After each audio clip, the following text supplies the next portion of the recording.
shots start counting today for 72 of the best female amateur golfers. It is official. The Augusta National Women's Amateur is underway.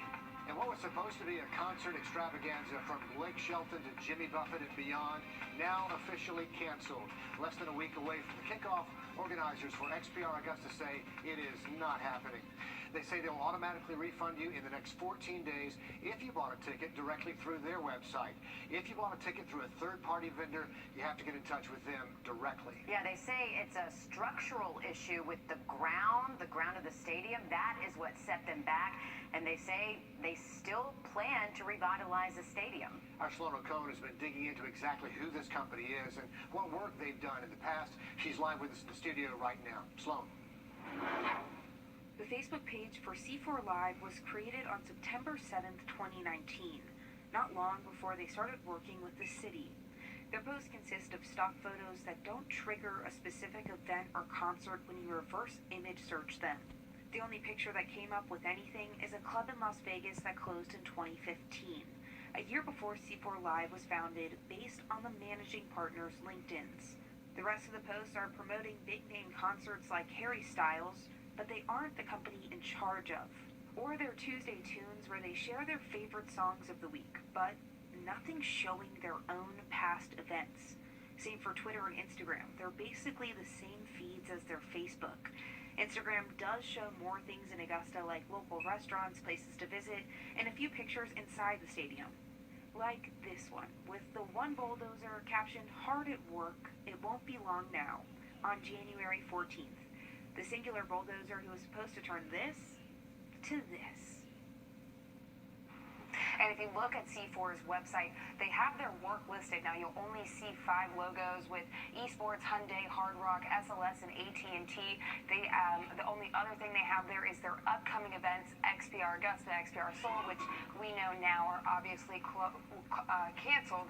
We also, if you look at their website, I have reached out to just about all of the men on their team here to ask them directly what their previous work consists of, but I have not heard anything back. But coming up tonight on News 12 at 6 o'clock, I'm still digging deeper into who this company is and what our local nonprofits experience has been with them.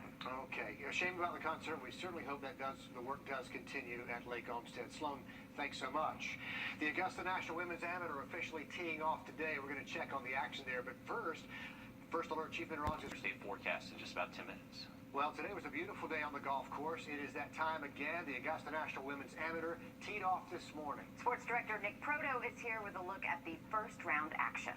Well, like you said, Richard, it was a beautiful day to play some golf over at Champions Retreat. 72 women from around the world are here in Augusta competing this week, and what a field we have got. There are 21 returning players from last year's event, including Amelia Migliaccio, who finished second after a playoff. The field includes 18 of the top 20 players in the world. The early tee times had a bit of an advantage weather-wise as the wind picked up later in the day. Experience paying off early. Second-timer Benedetta Moresco tied for the lead after round 1. But vets and newcomers alike are all excited to be back in this prestigious event. Very pleased, very excited to be here. Honestly, had so much fun out there and really no complaints. It was a good day. I think I'm a little bit more confident this year than last year. Seen the course before. I hit the ball further, so I actually had a little shorter clubs in this year than I had last year. Here's a look at the leaderboard after round 1. Ingrid Lindblad, who you just heard from there, has to be considered one of the favorites, currently sitting in a tie for 3rd. She had a good shot to win last year before struggling in the final round. Right now, she and everyone else are chasing Moresco and 16-year-old Anna Davis. Well, some women didn't have to go too far to get to the tournament. South Carolina, Georgia, Clemson, all represented this year. We'll check in with how they're doing coming up on News 12 at 6 o'clock. It is a great field. We're glad they're here. We're continuing coverage of Augusta's Azalea Park Apartments and the complaints filed against that complex. The I-Team uncovered 206 code violations in just the last 3 years. And today, the owners were back in front of Augusta commissioners. They say plumbing fixes are underway. They've contracted a company to complete those repairs. Augusta Planning and Development still concerned about them not prioritizing those 38 units with the violations from the city. They say the owners have to address the code enforcement violations within 34 days. Commissioners voting to come back in 30 days with another update specifically on those 38 units. There is a new building coming to downtown North Augusta. Developers and city leaders announced a mixed-use building is in the works to bring more office space, stores, and restaurants to Georgia Avenue. The plan is to revitalize the area where the old skating rink was across the street from the municipal building. Because the building is historic in nature, we plan to participate in some of the historic structure plans that the state of South Carolina has, so that will take some time. Brandon says the plan is for this to be the first of at least 3 new buildings.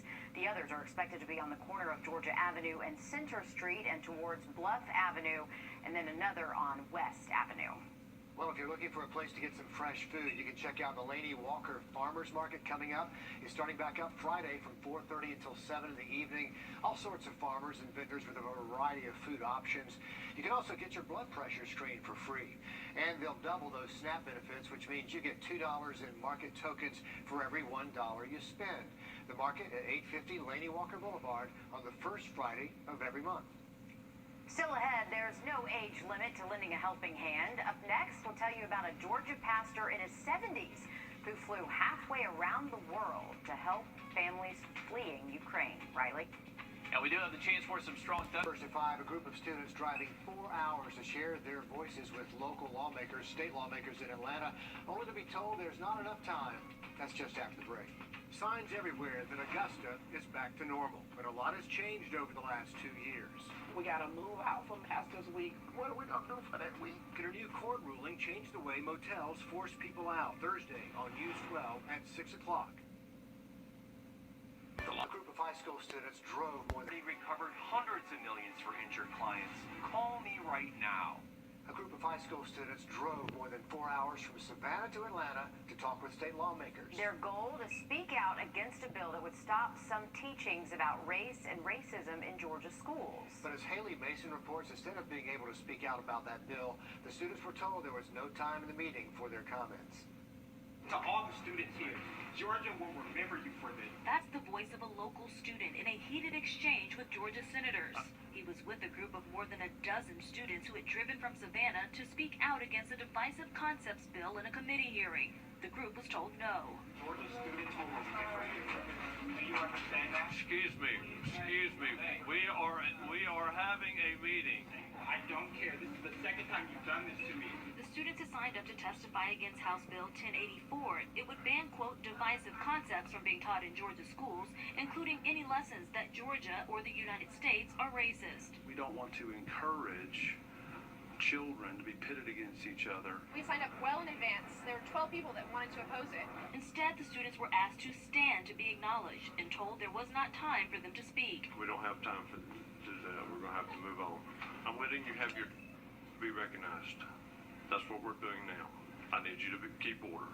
Leroy Spann from Savannah was on the front row on the far left. Because they always, representatives and senators say, we want the kids' perspective. So kids came down and they denied our perspective. He and his peers came back to the Capitol today to speak about the bill that they say places limits on what history they can learn in school. The HB 1084 bill silences the voices of the students you claim to be protecting. How long has it been since any one of you have been inside a high school history class? Because for me, it was last Friday. Reading through what is considered a divisive concept, it occurred to me how absolutely absurd these supposed concepts were. In school, we're supposed to be taught about critical thinking in all aspects. You know, like if you read something and you don't like it, it doesn't mean that you can't learn about it. You should learn about things that you feel comfortable and uncomfortable with. Savannah to Atlanta is a long haul. The chairman's office did not respond to a request for further comment about why those students were not allowed to speak. The bill did pass the Georgia Senate earlier this month. It's now making its way through the state house. We will keep tracking it for you. Just into our newsroom, a clarification, a community resource fair scheduled for tomorrow has actually been moved to Friday. They're making this switch because of possible storms that we mentioned that are rolling in tomorrow. They're still going to be open from 10 until 2 on Gordon Highway. The goal is to connect those in need with various programs and giveaways and job placement information. Coming up next week, USC Aiken is hosting an event to talk about the graphic novel Mayus after a school board in Tennessee banned the book earlier this year. They're going to talk about the book, the overall context, and the ban itself. Professors will lead a discussion, and you can ask questions. If you want to check it out, it's on April 5th from 3 to 4:30. Take a minute to think about all the things you have stored on your computer. I mean, all the things, all the pictures, all the videos. If something happens, all of that could be gone forever. Jamie Tucker explains why and how you should back up what you own. The chance of losing everything on your computer is not enormous, but it does happen. And there's a difference between backing up a computer and saving copies of all of your files. Backing up a computer means everything on the computer, including the programs, saved somewhere, and if something happens, you can restore it onto a new computer and everything's going to work fine. Whereas if you just save copies of each file, those are the only things you're going to get back. But the easiest option is a backup service like Carbonite, an annual subscription of about $100 a year. And as you add photos and files, they're backed up automatically in the background to the cloud. For saving copies of the data, Dropbox, Windows, Amazon, and Google offer free storage plans, but you may have to pay monthly for enough storage. Another option is to buy a portable hard drive and save the files yourself. Some external drives back up files in the background and overnight. Losing your hard drive can happen because you accidentally delete the files, or the computer gets damaged, or the hard drive crashes. You can pay a tech to try and recover them, but it doesn't always work. Ransomware is another culprit. A cybercriminal installs a program on your computer that encrypts all the files until you pay a ransom. If you choose to back up to a portable hard drive you own, now this is important, malware will encrypt all of the hard drives. So once you back everything up to a hard drive, unplug it from the computer and store it somewhere safe. Is this an overreaction? I don't think so, and you won't either if something ever happens to your computer. That's What the Tech. I'm Jamie Tucker. Yeah, better safe than sorry, right? Well, one recent study suggests about 30% of all computers are currently infected with a virus or malware without you even knowing it. Yes, and that malware can encrypt the files at any time. It's definitely worth backing up pretty much everything, Riley. Absolutely. Can never be too safe. Better to be safe than sorry, for sure. Same thing for our forecast tomorrow. From the station that's on your side, this is News 12 at 6 o'clock. Concerts canceled with just a week until it was set to start. Plans now off for the big concert series at Lake Olmsted Stadium. New details and an explanation from the company in charge and where you can go to look for your refund. The first day one of the Augusta National Women's Amateur in the books now. 72 women from around the world teeing off today at Champions Retreat. The first 18 holes are under their belts, and tomorrow, after 36 more, they'll make a cut, sending the top 3 on to play the final round at Augusta National Saturday. We have team coverage for you, bringing all the highlights on and off the course straight ahead. But let's talk about the weather, because we're going to get a live look here. Look at that Thursday forecast in just about 10 minutes. Riley, thanks a lot. Lake Olmsted Stadium will sit empty a bit longer. The big concert series set for next week is now canceled. The company in charge, called C4 Live, made that announcement in the last few hours, just a week before the concerts are set to start. We're talking about acts ranging from Blake Shelton to Nelly and Pitbull, and this comes after weeks of questions about the structural issues on the stadium grounds there. News 12's Claire Allen live for us at the stadium, and Claire, C4 says that's ultimately what led them to cancel today, right? That's right, Richard. C4 Live is pulling the plug on concert series that was supposed to take place in Lake Olmsted due to the fact of the stability of the ground. Now they say they are looking to improve stuff and later on in the future, but now you can look and see when you can expect the refund. Well, that's all we've been looking forward to. Erin Carrillo and her friend were set to travel from Woodstock, Georgia to see Blake Shelton at the XPR Augusta concert series. Now their excitement has turned to disappointment. And it being a week away, I mean, how do you not know if you're having a concert or not, you know? Like others, they brought tickets to a show that would not go on and would have to make adjustments. We've paid for a hotel, getting there. I actually have till Friday to cancel my Airbnb or I don't get my money back. Getting your money back would be a waiting game. C4 Live says in their statement, if you purchase a ticket through them directly, your refund would be automatically processed to the debit or credit card charged within the next 14 days. If you purchase through a third party, you must reach out to that third party. Ticketmaster and Groupon say on their website you will be issued a refund once funds are received from the event organizer. It is very stressful.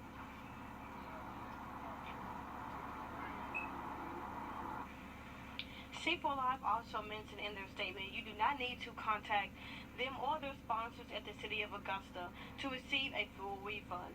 They say renovations will continue on Lake Olmsted for more events in the future.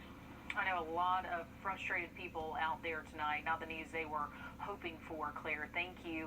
We do know there are still several unanswered questions, a lot of frustrations for ticket holders tonight, making sure they're able to get those refunds. Right. We've reached out to several of the event organizers with little to no response. So we started looking into the company in charge of all this. News 12 Sloan O'Connor live in the studio with what she found.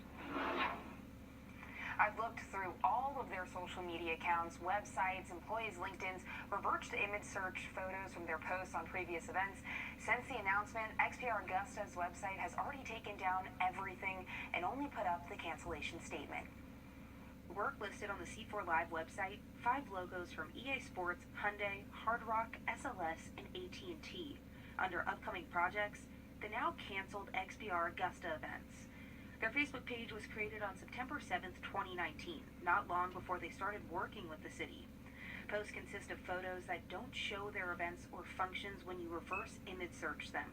The only picture that came up with anything, a club in Las Vegas that closed in 2015. That was a year before the company was founded based on the managing partner's LinkedIn page. The rest of the posts are promoting big-name concerts like Harry Styles, which they aren't in charge of. Once again, no past events. On Instagram, on January 14th, the single bulldozer who was supposed to turn this to this. We found their addresses listed in North Carolina, Las Vegas, and Augusta. We stopped by the local one in the Development Authority where they say a managing partner works when he's in town. North Carolina, found on the XPR Augusta page, when you Google it, takes you to an eTix website. The Las Vegas address where the company says it's based out of comes up as somewhere you can rent a business space. According to their LinkedIn, the managing partners have worked there since 2016. And I reached out to just about every single one of these men listed here on their website and asked them explicitly about what their prior work has been, and I haven't heard anything back.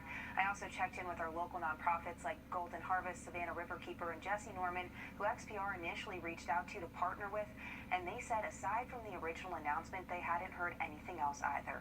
Okay, keep tracking that for us, Sloan. Thanks for the update. New at 6 o'clock, the request for an in-depth audit of all city departments fails in Augusta Commission. District 3 and 10 commissioners, Catherine Smith McKnight, John Clark, made that request for the audit, and they are the only two to vote yes for the motion. It fails 2-8.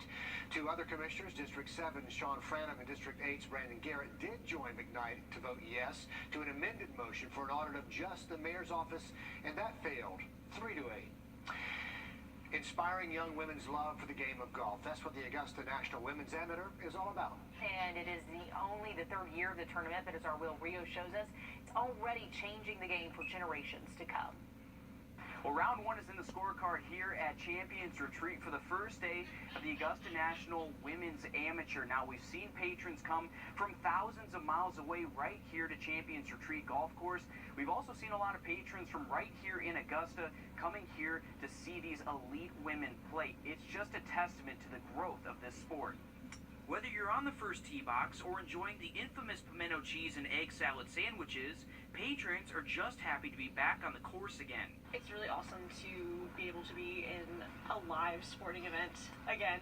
Just being able to come back to a sporting event, especially in our hometown, is awesome. For some, it's about more than just watching these women compete. I think she seems excited too. We even got a little interaction with one of the golfers. She was coming by and said hi to her. Bodie says it's the interactions that are helping change the landscape of women's golf for the younger generation. Both mom and dad say it's been easy to get their daughter interested in the culture. It makes me really excited for her because she's got a lot of opportunities. Those opportunities will only grow as the Augusta National Women's Amateur is put in the national spotlight. To see women have these events now is awesome. Because, I mean, we were, cheering on our women the whole time. So now that they have an avenue where they can actually be on TV, be shown how good they are, it's fantastic. Patrons hope to see this only drive upwards. To be able to give them that platform, I mean that's huge, and I hope to be able to see it grow and to see more of the national and golf fans embrace this part of the tournament as well. At Champions Retreat, Will Rio on your side. So because of the pending weather situation for tomorrow, tee times are not out yet. Once they are, we're going to post those for you on the website and watching that system as it moves Right. Then we'll also be bringing you coverage of that tournament all week long right here on News 12. And we'll be airing the final round Saturday on our NBC side. That starts at noon. So good luck to all those competitors in town. Can't wait to see it. There's more Augusta National Women's Amateur action to get to Sports Director Nick Proto with highlights from Champions Retreat and look at who's on top after round one.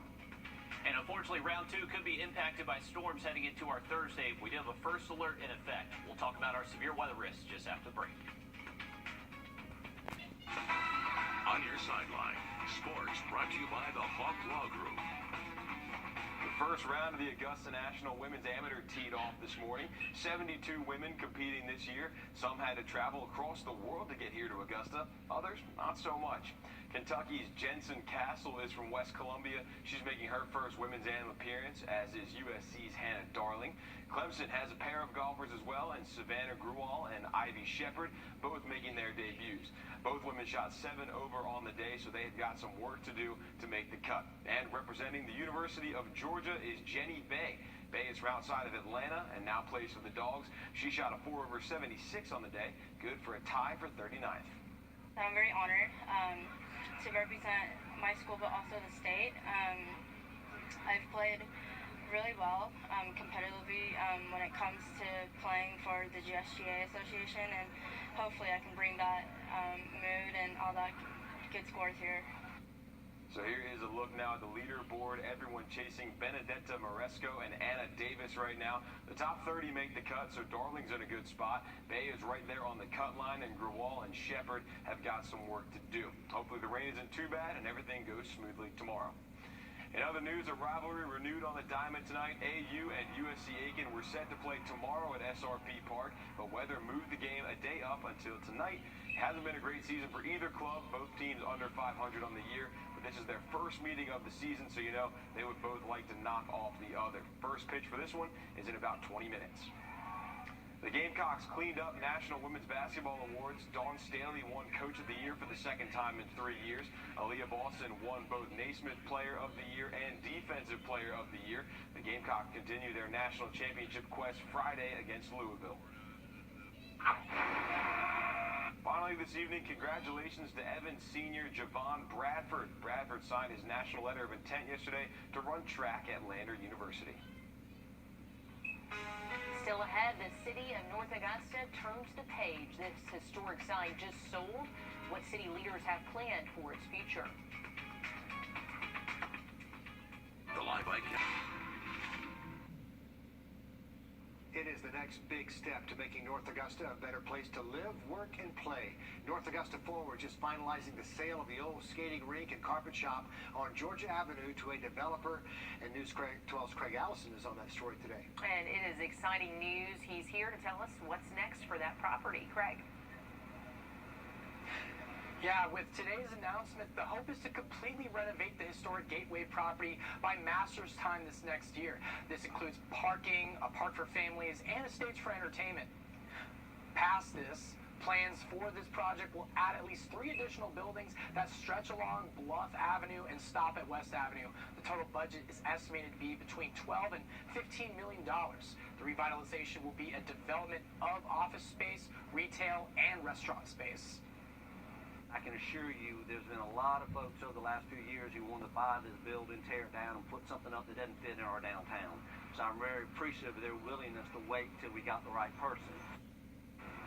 North Augusta's timeline with Palmetto Peach Development started back 6 weeks ago when they initially submitted these plans. There are also plans to couple this with plans to connect the Greenway to downtown North Augusta. Looks good, Craig, and you say they have to have at least part of it open by Masters Week next year. Can't wait to see the progress over there. The owners of the Azalea Park Apartments are back in the hot seat. Just in the last few hours, the owners went before Richmond County Commissioners for a 3rd time with plans to move the complex in the right direction. It's the same complex our I-team found more than 200 code enforcement violations racked up in less than 3 years. Today, the owners say plumbing repairs are underway, and they've contracted with another company to complete some other repairs. Commissioners asked the owners to return in 30 days, again, with another update. Party Augusta back for this year's Masters Week. This year, that tradition will be in South Augusta and not downtown. Plus, new this year, it'll be a two-day event series, and it's all free to check out. The event will be April the 6th and then again on the 8th on Windsor Spring Road. I believe it's a plaza out there. You can catch performances from 5 until 9. Food trucks, a dance party, all part of that big plan to party. It's been nearly 6 months since the Partridge Inn closed its doors for renovations, and now they're unveiling those brand new changes just in time for the tournament.